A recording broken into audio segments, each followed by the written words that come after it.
Hi guys, तो finally देखिए हम लोग कहाँ है। ये देखिए लोकेशन, माँ तारा चंडी धाम। ये देखिए मेरे साथ कौन है। हाय, हम लोग एक्चुअली दोस्तों नमस्कार, भोजपुरी स्टार में आपका बहुत बहुत स्वागत और वेलकम है। तो वैसा आपने वीडियो में देखा है कि पावर स्टार पवन सिंह की पत्नी ज्योति सिंह किस प्रकार से देखा जाए तो बनारस की मार्केटिंग कर रही है। दिवाली के अवसर पर चल रहा है तो काफ़ी यहाँ पर सामान भी खरीद रही और साथ ही साथ में मंदिर भी घूमने के लिए यहाँ पर आई हुई है।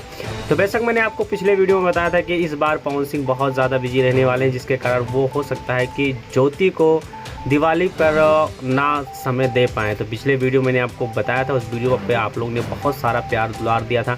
वैसे अगर आप पवन सिंह के सच्चे फैन हैं, चैनल पे पहली बार आए तो चैनल को सब्सक्राइब करके एक छोटा सा कमेंट ज़रूर कर देना, ताकि हमें भी पता चले कि हाँ वाकई में पवन सिंह की कितनी बड़ी रुतबा है इस बार। तो वैसा का पवन सिंह का छठ गीत भी रिलीज होने वाला है कल तक। मिलते हैं बहुत जल्द।